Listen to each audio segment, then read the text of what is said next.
como média do primeiro semestre dos anos anteriores, em princípio estaria cometendo uma conduta vedada.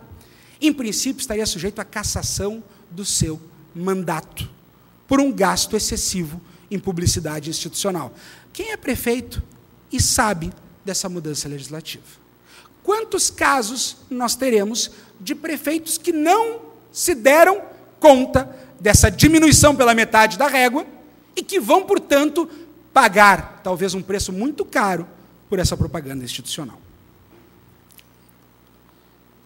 Um outro ponto que me chamou muito a atenção é que agora a lei estabelece que em eleição majoritária, se eu caço o primeiro colocado, eu necessariamente faço novas eleições, independentemente se o sujeito fez mais ou menos de 50%. O sujeito foi mais votado prefeito, é cassado, eu necessariamente vou ter novas eleições, independentemente do percentual de votos que ele fez. Com uma pequena questão, essa nova eleição só deve ocorrer depois do trânsito em julgado. Olha a inovação que o legislador colocou. Só depois do trânsito em julgado. Nós temos muitos advogados aqui. E sabemos que se temos um bom advogado, o trânsito em julgado não vai existir ao longo de um mandato. Porque eu tenho decisão do juiz eleitoral, eu tenho decisão do Tribunal Regional Eleitoral, eu posso levar ao Tribunal Superior Eleitoral, e das decisões do Tribunal Superior Eleitoral, se tiver violação constitucional, eu levo ao Supremo Tribunal Federal, e o Supremo Tribunal Federal não vai julgar esse caso em menos de 4 anos. Não vai ocorrer esse trânsito de julgado, se tiver um bom advogado. Ok, mas os recursos para o TSE, como regra, não têm efeito suspensivo. Então vamos imaginar que o sujeito é eleito, é cassado, e com o trânsito de julgado eu vou ter novas eleições. Mas no momento que ele é confirmada a decisão pelo TRE, ele é afastado. Porque seu recurso não tem efeito suspensivo. Se o prefeito foi afastado, ele não está exercendo o mandato, mas só vai ter nova eleição depois do trânsito de julgado, que talvez não ocorra no curso daquele mandato, quem é que vai administrar aquele município durante esse período? O presidente da Câmara. E me parece que aqui a gente tem uma brecha para ter presidente da Câmara sendo prefeito por 4 anos. Como é que vai ser isso? Isso é o que o texto legislativo está me deixando claro. Isso vai poder ser assim? Olha, é um absurdo que a gente está criando aqui. O melhor cargo em disputa agora é vereador e lá dentro se eleger presidente do legislativo. Porque se acontecer algo com o primeiro colocado, se prepara. Vai poder exercer esse mandato ao longo do período enquanto não correu o trânsito de julgado. E isso sem falar que talvez a principal mudança seja uma mudança trazida pelo STF, que é o fim do financiamento empresarial. 2014 e 2012, pegando as últimas eleições, 95% do financiamento era de pessoas jurídicas, de empresas. O que vai acontecer agora? Só 5% de pessoas físicas ou dos próprios candidatos e de seus partidos. O que vai acontecer agora? Nós vamos reduzir o custo de campanha para 5%? É possível? Não. As campanhas vão ser mais baratas? Espera-se que sim. As pessoas físicas vão doar mais do que 5%? Vão ter mais... Com toda essa demonização da política, dos políticos que nós vivemos, as pessoas físicas estão mais engajadas nas campanhas? Me parece que não. O que vai acontecer aqui? Bom, talvez estejamos criando um laranjal. E um laranjal onde laranja do céu passará longe daqui. Como vai ficar o financiamento das campanhas? No meio de uma eleição municipal, nós, infelizmente, não sabemos. Onde é que está a segurança jurídica? Como se não bastasse a alteração legislativa, não podemos esquecer que a Justiça Eleitoral tem uma função normativa. Embora a lei, o Código Eleitoral e a própria Lei 9.504 estabelece uma função regulamentadora de segundo grau, a verdade é que o TSE exerce uma função normativa, legislativa de primeiro grau, suprindo omissões da lei e, às vezes, legislando contra a lei. E nós podemos pensar em alguns casos. Fidelidade partidária, resolução 22.610, verticalização das coligações, foi uma resolução de 2002, número de vereadores, foi uma resolução do TSE, que depois o legislador fez uma emenda constitucional e resolveu esse problema. Tamanho da placa de 4 metros quadrados foi uma consulta, em que teve uma resolução do TSE. Para 2014, houve uma alteração de número de deputados federais e estaduais dos estados por resolução do TSE. Alguém notou essa diferença? Não, porque o STF considerou isso inconstitucional. Mas o TSE disciplinou o número de deputados federais. O Rio Grande do Sul perdia um deputado federal. O Rio Grande do Sul perdia, em razão disso, um deputado estadual. Porque 7 ministros assim entenderam, aplicando um critério que da cabeça dele surgiu. o STF considerou isso inconstitucional. Agora nós estamos vivendo um momento de grande dúvida. Nós temos o novo Código de Processo Civil. O novo Código de Processo Civil diz que os prazos são em dias úteis. Como fica na matéria eleitoral? Pois o TSE se reuniu agora, essa semana, para estabelecer uma resolução que ainda não está publicada, porque teve um voto vista do Fux, e a decisão do ministro Fux, e a decisão do TSE, do TSE na sua resolução sobre a disciplina do CPC, esse artigo aplica, esse artigo não aplica, prazos em dias úteis não se aplica para a matéria eleitoral. Esse é o entendimento do TSE, no que até podemos concordar, mas a verdade é que onde é que está na lei que o prazo não vai se dar em dias úteis? Será que uma resolução pode ir de encontro a uma previsão de um código, como é o novo Código de Processo Civil, que tem aplicação supletiva e subsidiária em matéria eleitoral, se não há nenhum confronto com norma expressa da legislação eleitoral? Será que pode ou não pode? No período eleitoral eu nem me preocupo, porque no período eleitoral há norma expressa que diz que todo dia é dia útil, inclusive feriados e finais de semana, não haveria esse problema. Mas fora do período eleitoral, como é que fica? Por que não vai se aplicar? Porque o TSE, numa resolução, assim entendeu. E, além disso, nós temos toda uma ausência de codificação ou de consolidação. Nós não temos um código que envolva todas as normatizações em matéria eleitoral. Nós temos a lei das eleições, nós temos o Código Eleitoral, nós temos a lei das inelegibilidades, nós temos previsões constitucionais, nós temos a lei dos partidos políticos, nós temos inúmeras resoluções com força de lei ordinária. Quer dizer, onde é que está a estabilidade legislativa, onde é que está a segurança legislativa? Eu estou quase passando o meu tempo, eu não estou nem no terceiro ponto, agora eu vou chegar no terceiro ponto dos 4. Acho que o quarto eu vou deixar passar, mas não foi erro de tempo. Insegurança jurisprudencial. Por que nós vivemos uma insegurança jurisprudencial muito grande?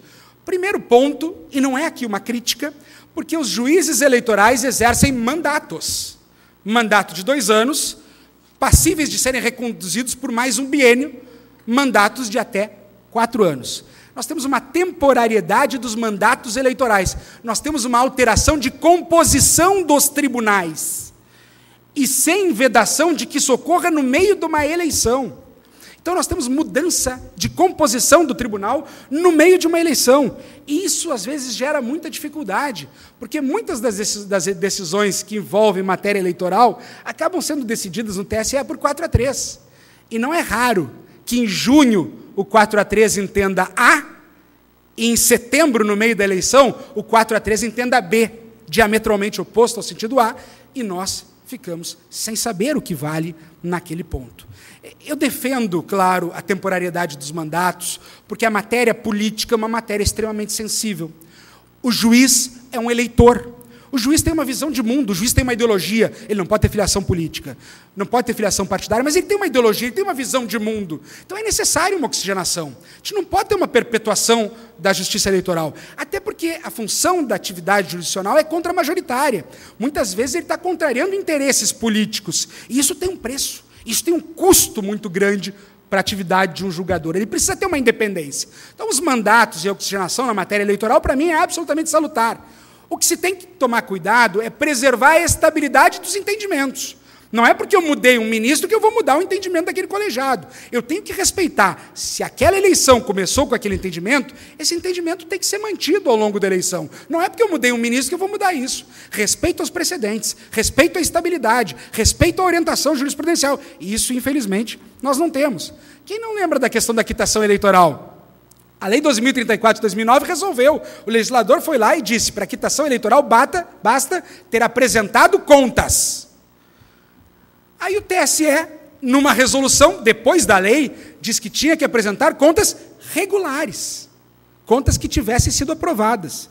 E o TSE, num processo administrativo de agosto de 2010, entendeu por 4-3 que, para o sujeito ter quitação eleitoral, não bastava ele ter apresentado contas. As contas tinham que ter sido aprovadas. Em agosto de 2010. Com a mudança da composição, entrou a ministra Nancy Andrighi, saiu a ministra Nancy Andrighi, entrou o ministro Hamilton Carvalhido, houve uma mudança do 4-3. E se entendeu, em 28 de setembro de 2010, a véspera do pleito, que bastava ter meramente apresentado contas. Está certo que essa interpretação é que era correta. Mas, vê, de agosto para setembro, no meio do processo eleitoral, eu não sabia quem tinha ou quem não tinha esse requisito de registrabilidade. Que segurança jurisprudencial, interpretativa, eu tenho nesse caso. Mas não é só de insegurança que nós vivemos. Eu vou trazer só 2 lampejos de segurança. Teve um agravo regimental no recurso especial 28499, em que o TSE assim se manifestou, e que me parece que seria uma boa solução. Jurisprudência do TSE não recomenda não haver alteração do posicionamento jurisprudencial numa mesma eleição. Então, um entendimento do TSE dizendo que na mesma eleição a gente tem que respeitar do início ao fim a mesma interpretação jurisprudencial. E o clássico é um recurso extraordinário de lavra do ministro Gilmar Mendes, 637.485, no caso dos prefeitos itinerantes, em 2008. Se entendia que o sujeito que era eleito e reeleito no seu município, se renunciasse, mudasse seu domicílio eleitoral um ano antes, renunciasse 6 meses antes, poderia concorrer num município vizinho. Eram chamados prefeitos itinerantes. Assim se entendeu em 2004. Se permitiu isso. Para a eleição de 2008, quando começou, era esse o entendimento. No meio da eleição, o TSE, num caso concreto, disse não. Prefeito itinerante está concorrendo a um 3º mandato, embora em circunscrições distintas, isso viola a restrição à reeleição, que é uma matéria constitucional, e, portanto, indefira o registro desse sujeito, que está inelegível, porque está indo para o 3º mandato. Mas era assim. Ele renunciou ao mandato por isso. Ele transferiu o domicílio por isso, porque esse era o entendimento da jurisprudência eleitoral. Quer dizer, no meio da eleição eu poderia fazer isso, e o ministro Gilmar Mendes disse, realmente, viola a questão que envolve a vedação a mais de uma reeleição, e, portanto, não poderia o prefeito itinerante. Mas nós entendíamos que podia, e, portanto, vai continuar valendo para esse pleito, e terá efeitos para o futuro, mas não para o passado. Mas não para o presente. Vamos respeitar a estabilidade e a segurança jurídica. A partir de agora, para o futuro, não mais é assim, e não mais foi assim em 2012. Mas em 2008 se respeitou isso, se cuidou dessa viragem jurisprudencial que existia. Eu já sei que eu extrapolei o meu tempo, então, na verdade, só vou basicamente referir 2, 3 minutinhos o princípio da anualidade ou da anterioridade eleitoral. Porque nós temos uma regra constitucional que visa dar segurança jurídica à lei e à jurisprudência, porque nessa decisão do STF, o ministro Gilmar Mendes disse bem claro, o artigo 16 da Constituição se aplica para alteração de entendimento jurisprudencial. Ele vale para a resolução do TSE, já teve ADI nesse sentido, ele vale para a lei, ele vale para a emenda constitucional e ele vale, inclusive, para alterações jurisprudenciais. Só que esse próprio princípio da anualidade ou da anterioridade eleitoral, que busca evitar casuísmos, que busca que não se altere a norma menos de um ano antes do pleito, para daqui a pouco proteger o direito das minorias, porque toda lei que é alterada em véspera do pleito, ela tem uma razão de ser. Ela tem um interesse casuístico. Ela quer beneficiar ou prejudicar alguém. Porque senão teria sido feito antes. Por que ela é feita às portas do pleito? Porque ela tem um interesse. Porque ela tem nome, porque ela tem sobrenome, porque ela tem um interesse casuístico. E o que o STF entendeu, agora no último julgamento, é de que esse casuísmo não me interessa se é positivo ou negativo. Como era a lei da ficha limpa? Foi casuísta. Mas era casuísta para afastar quem era a ficha suja. Olha que bonito do ponto de vista moral e ético. É afastar o corrupto, entre aspas. Porque tem várias previsões ali que de corrupção estão longe. Mas, enfim, visa afastar o ficha suja. Toda a sociedade aplaude isso, porque ficha suja parece que é um sujeito que realmente não poderia concorrer.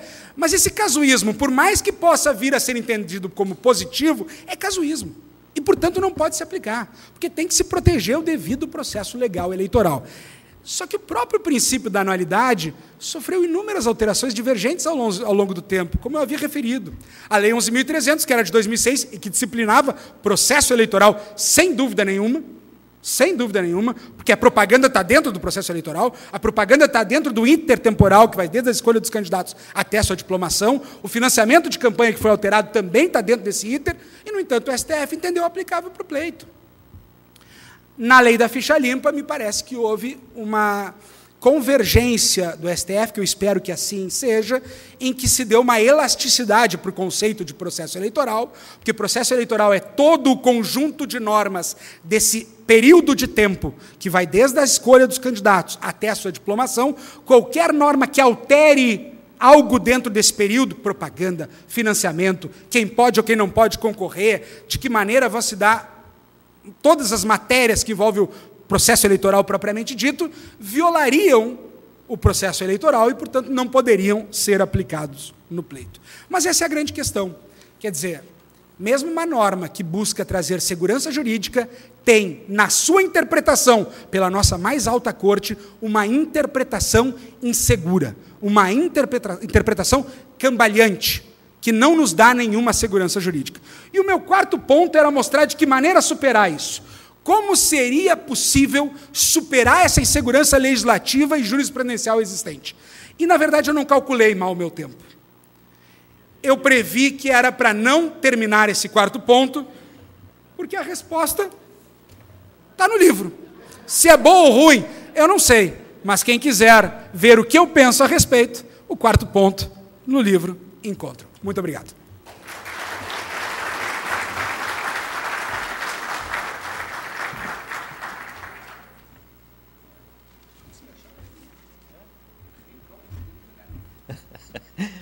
Agradecendo, doutor Paim. Vamos para a primeira pergunta, ela já vem complexa. Se ao julgar recentemente o caso envolvendo as eleições para o governo do Maranhão, o TSE entendeu que, em caso de nulidade da maioria simples, assumiria o segundo colocado. Por que, neste momento, só se fala em relação a julgamentos de processo eleitoral em face de Dilma Rousseff em novas eleições? Seguindo a pergunta, por não ter havido a nulidade de votos sem maioria absoluta justamente para a realização do segundo turno, há possibilidade de assumir o segundo colocado? Excelente pergunta. Complexa, mas muito boa. Não é tão recente assim. Esse caso do Maranhão foi de 2006, do Jackson Lago, que foi cassado e assumiu a segunda colocada, a Rosiana Sarney. O que é até interessante, imagino que tem alguém do Maranhão aqui nesse sentido, tem que tomar até um pouco de cuidado, não gosto de dar nomes, mas a verdade é que o Jackson Lago foi cassado por abuso de poder e a vítima do abuso de poder, ou seja, o candidato hipossuficiente foi a Rosiana Sarney, família Sarney no Maranhão. Ela é uma particularidade interessante, mas realmente tinha uma série de quesitos, e não é só o caso Jackson Lago, tem o Cássio Cunha Lima na Paraíba, que foi da mesma maneira. Entenderam que a ilegalidade estaria não no segundo turno, e sim no primeiro turno, em que não houve maioria absoluta, e que, portanto, houve a necessidade de 50% no segundo turno, e entendendo o cassado ali, entendeu por dar posse ao segundo colocado. Nós realmente temos precedentes em 3 estados em que isso aconteceu. A questão agora, imagino, envolva Dilma e Temer. A grande questão, na minha opinião, é como é que tu vai determinar se a ilegalidade cometida foi no primeiro ou no segundo turno? Como é que tu vai determinar? Porque a grande acusação é Caixa 2, dinheiro não contabilizado, com todas essas delações que estão ocorrendo, se isso beneficiou o candidato no primeiro ou no segundo turno, ou em ambos. Eu imagino, com o máximo respeito à tese, o advogado do Temer, inclusive, é um conhecido, um amigo muito bom profissional, Gustavo Guedes, mas a verdade é que me parece que, considerado, e eu não acredito que o TSE vai ingressar nessa questão, mas considerado que houve uma violação à igualdade de oportunidades por Caixa 2, por ilegalidades, por abuso de poder econômico, isso comprometeria a chapa e haveria, sim, a necessidade, e não comprometeria apenas no primeiro turno, comprometeria no segundo turno, não daria posse ao segundo colocado e se realizaria novas eleições, se assim fosse o entendimento do TSE. Mas é verdade, o TSE no caso do Maranhão, e o TSE no caso da Paraíba, em casos muito semelhantes, entendeu por dar posse para o segundo colocado, o que, no caso, seria um entendimento que beneficiaria o candidato Aécio. Mas me parece que, se o TSE entrasse nessa celeuma, e eu não acredito que o TSE ingressará nisso, eu acho que realmente isso se resolverá no âmbito do Congresso Nacional, ele deveria, e acredito que não vai acontecer, caçar a chapa como um todo, e mesmo a tese do Temer de cindibilidade e de não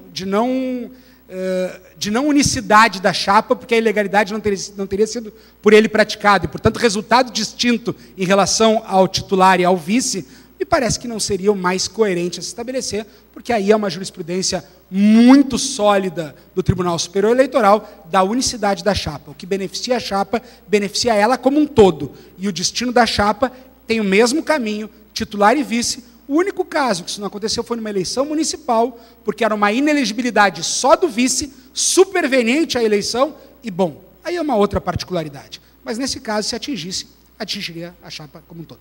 Para encerrarmos, 2 perguntas ainda restantes. Eu vou editar aqui, censura prévia.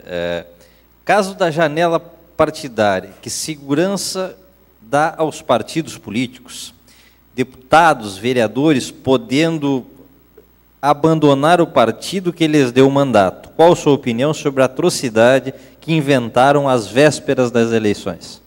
Será que inventaram a janela ou será que inventaram a fidelidade partidária na Resolução 22.610? Aqui vem a pergunta. A Eneida Salgado defende muito bem no livro dela, Princípios do Direito Eleitoral, no que eu concordo, que durante a Constituinte de 88, em todas as comissões, se estabeleceu se a mudança de partido era ou não causa de perda de mandato. E a Constituição não colocou isso. Debateram em todas as comissões, e o Constituinte entendeu, não é causa de perda de mandato.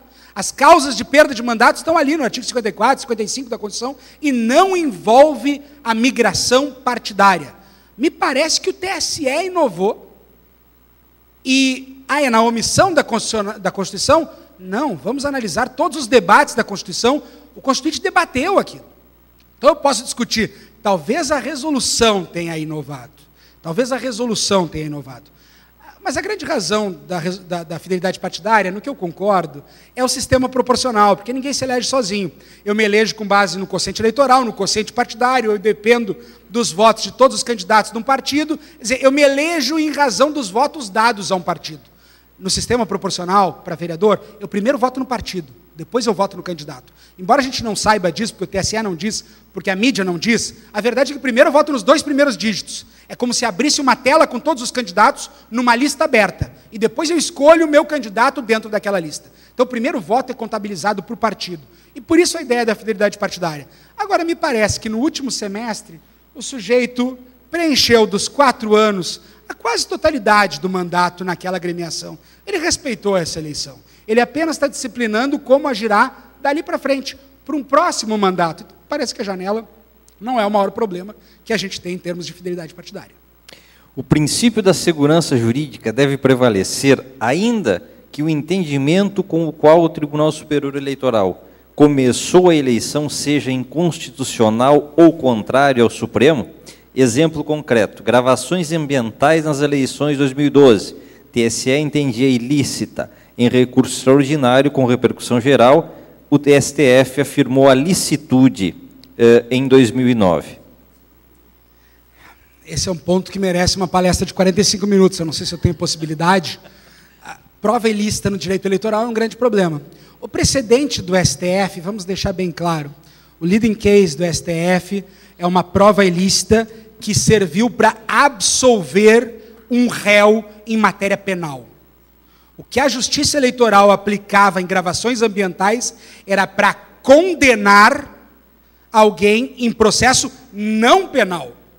Me parece que a situação não se aplicaria ao que o TSE aplicava como precedente essa decisão do Supremo Tribunal Federal. Então, essa é uma questão que foi rediscutida em 2012, o TSE andou mudando sua orientação, passou a entender que gravação ambiental, dependendo do caso concreto, passou a ser prova ilícita em matéria eleitoral, compreendendo bem a ideia de que não é processo penal, 41A, pensando no 41A, pensando na compra de voto, não é penal, e o que se pretende com essa gravação não é absolver um réu, e sim condenar alguém que estaria, em tese, praticando essa ilegalidade. Até fazendo um outro merchan, tem um eleitoralista gaúcho, o Guilherme Barcelos, que ele escreveu um livro sobre provas ilícitas no direito eleitoral, em que ele bem analisa que esse precedente realmente não se aplica à matéria do direito eleitoral. Me parece que segurança jurídica envolve constitucionalidade. Se há uma aplicação inconstitucional, a correção disso não é uma instabilidade, e sim uma correção de uma inconstitucionalidade. Eu acho que isso protege a segurança jurídica. Bem, encerrado nosso tempo, muito bem calculado pelo amigo, né? Inclusive com o lançamento imediato do nosso livro, do Dr. Gustavo Borer-Paim, de Direito Eleitoral e Segurança Jurídica, aqui no nosso VAL, imediatamente agora após o encerramento, agradecendo mais uma vez ao Dr. Gustavo e ao Dr. Décio, organizador, pelo convite, e principalmente pela palestra esclarecedora do Dr. Gustavo. Muito obrigado. Muito obrigado a todos. Quem quiser, temos livro. Nós agradecemos as participações dos doutores Gustavo Borer Paim e Lieverson Perim neste 3º Congresso Nacional de Direito Eleitoral. Conforme o nosso mediador salientou, nós teremos agora uma sessão de autógrafos no foyer do hotel, aqui no 1º andar, onde será realizado o coffee break, com o Dr. Gustavo Borer Paim autografando seu livro Direito Eleitoral e Segurança Jurídica. Nós faremos um breve intervalo de 15 minutos.